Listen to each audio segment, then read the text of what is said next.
What happens when Hollywood's most respected legend walks into the lion's den of daytime television and refuses to back down from a heated political ambush? In just 32 seconds, Joy Behar's explosive outburst would force Clint Eastwood to make a decision that shocked the entire studio audience and left the remaining View hosts scrambling to save face. This exclusive footage reveals the exact moment when respect turned to chaos, and America's favorite tough guy was pushed beyond his breaking point. The tension was thick in the View studio as legendary director and actor Clint Eastwood settled into the guest chair. At 93 years old, the man who defined American cinema for decades appeared calm and collected, his weathered hands folded neatly in his lap. But what started as a routine promotional interview for his latest film would quickly spiral into one of the most uncomfortable moments in daytime television history. Whoopi Goldberg, sitting in her familiar center position, began the segment with her trademark warmth. "Ladies and gentlemen, we have a true Hollywood icon with us today. Clint Eastwood is here to talk about his new movie, and we are just thrilled to have you." The audience erupted in applause as Clint nodded politely, his signature squint barely visible under the studio lights. "Thank you for having me, Whoopi. Always a pleasure." Sarah Haynes, positioned to Whoopi's left, leaned forward with genuine enthusiasm.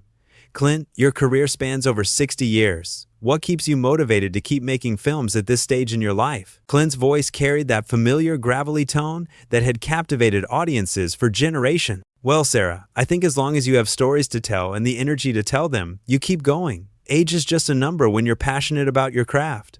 Sunny Hostin, sitting next to Sarah, smiled warmly. "That's inspiring. Your films have always tackled difficult subjects. Do you think Hollywood today is brave enough to tell the hard truths?" The question seemed innocent enough, but seasoned viewers of The View knew that political landmines were never far away. Clint paused thoughtfully before responding. "I think every generation of filmmakers faces their own challenges. We've always tried to tell stories that matter, stories that make people think." Joy Behar, who had been unusually quiet up to this point, suddenly sat up straighter in her chair. Her eyes narrowed as she prepared to pounce. "Speaking of thinking, Clint, you've been pretty outspoken about your political views over the years. Some might say your positions are a bit outdated for today's world." The studio fell silent. Even the camera operator seemed to sense the shift in atmosphere. Clint's expression remained neutral, but those who knew him well could detect the slight tightening around his eyes. "I believe in common sense, Joy. I believe in treating people with respect and letting them make their own decisions. If that's outdated, then I guess I'm guilty as charged." Joy's voice took on an edge that made the other hosts visibly uncomfortable. "But don't you think your generation needs to step aside and let younger, more progressive voices lead the conversation?" Whoopi quickly tried to intervene, sensing danger. "Joy, maybe we should focus on the film," but Joy was just getting started. She waved Whoopi off dismissively. No, this is important. Clint, your movies glorify violence and toxic masculinity. Don't you think you bear some responsibility for perpetuating harmful stereotypes?" The accusation hung in the air like a toxic cloud. Alyssa Farah Griffin, the newest member of the panel, looked mortified. She had grown up watching Clint Eastwood films with her father and couldn't believe what she was witnessing. Clint's jaw tightened almost imperceptibly. When he spoke, his voice carried the controlled intensity of a man who had faced down countless adversaries both on-screen and off. "Joy, I've spent my entire career trying to tell stories about the human condition. My characters aren't perfect. They're not meant to be role models. They're meant to be human beings dealing with difficult situations." Joy scoffed audibly. "Oh, please. Dirty Harry running around shooting people? The man with no name killing his way across the West? These aren't complex characters. They're fantasies for men who can't handle the modern world." The insult was so blatant, so disrespectful, that even Joy's biggest supporters in the audience seemed taken aback. Sarah Haynes looked like she wanted to crawl under the table. Sunny Hostin was shaking her head almost unconsciously. But Clint Eastwood had faced down tougher opponents than Joy Behar. His voice remained steady, but there was steel beneath the surface. "Joy, I think you're entitled to your opinion, but I disagree.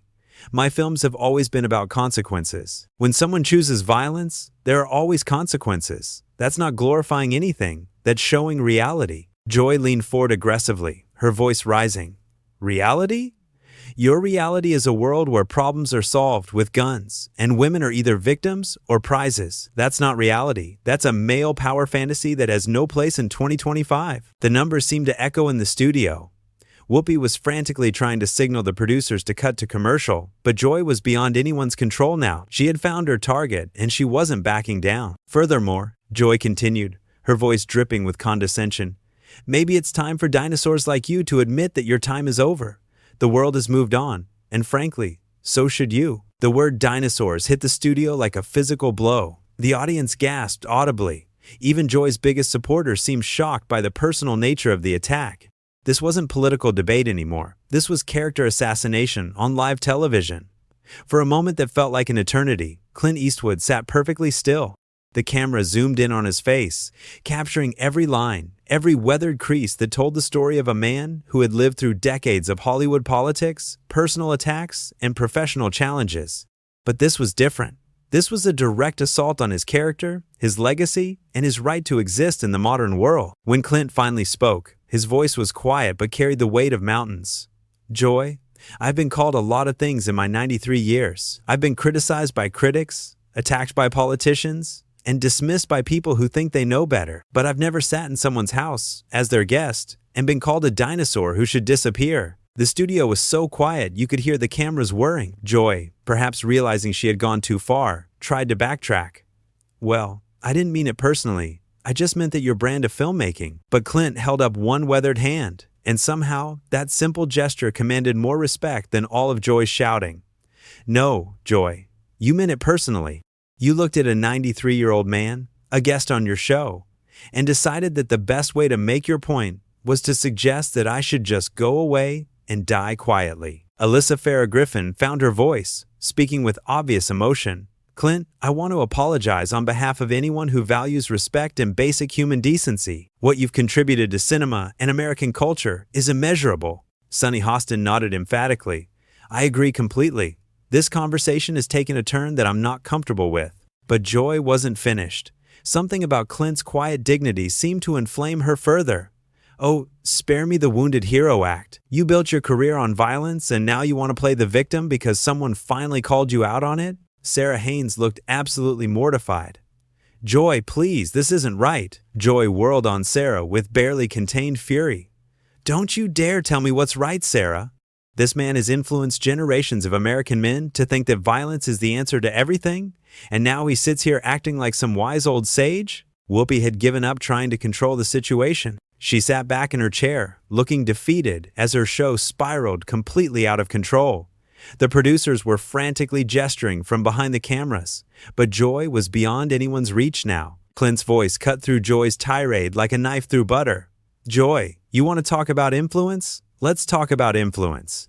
You sit here every day, on national television, teaching people that the way to handle disagreement is to shout louder, attack more viciously, and show less respect for your fellow human beings. You want to talk about toxic influence? Look in the mirror. The words hit Joy like a slap across the face. For the first time in the entire segment, she was speechless. Her mouth opened and closed like a fish gasping for air. Clint continued, his voice never rising but somehow filling the entire studio. I've made movies about flawed people making difficult choices. You make a living out of being a flawed person making cruel choices. Which one of us is really having the negative impact? Joy's face turned red with rage and embarrassment. She had been outmaneuvered by a man old enough to be her grandfather, and everyone in the studio knew it. In that moment, all her degrees, all her years in television, all her political connections meant nothing.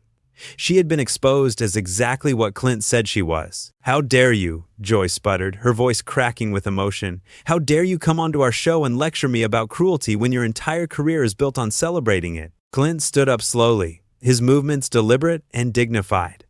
At 93, he still cut an imposing figure, and his decision to stand transformed the entire dynamic of the room. Joy, I came here as your guest to talk about my work. You decided to turn it into a personal attack. I don't need to sit here and listen to this. The audience began to murmur. Some were applauding Clint's dignity. Others were shocked by the unprecedented breakdown of civility. Joy, realizing she was losing the room, made one final desperate attempt to regain control. Fine, run away. That's what your generation always does when confronted with the truth. You can't handle being challenged. Clint paused at the edge of the set and turned back to face Joy one final time. When he spoke, his words were measured, final, and devastating. Joy, I've been challenged by movie studios, by critics, by politicians, and by life itself. I've never run away from a real challenge. But I won't waste another second of my time being disrespected by someone who confuses rudeness with courage and cruelty with intelligence. He looked directly at Whoopi, his expression softening slightly. Whoopi, thank you for having me. I'm sorry it ended this way. With that, Clint Eastwood walked off, the view set with the same quiet dignity he had brought to dozens of film roles. The camera followed him as he moved through the studio, past stunned crew members and shocked audience members, until he disappeared behind the exit doors. Joy sat in her chair, her face flushed with anger and humiliation, suddenly aware that the entire studio was staring at her. Whoopi, Sarah, Sunny, and Alyssa looked like they wanted to be anywhere else in the world. Well, Joy said weakly, trying to salvage something from the wreckage. I guess some people can dish it out, but can't take it. But her words fell flat in the stunned silence of the studio. Even her most loyal supporters seemed uncomfortable with what they had witnessed. The remaining hosts sat in awkward silence as the producers finally, mercifully, cut to commercial. In those final moments before the break, the camera caught Whoopi shaking her head sadly, Sarah wiping tears from her eyes, and Joy sitting alone in her defiance, having learned nothing from the encounter that had just cost her show one of Hollywood's greatest legends.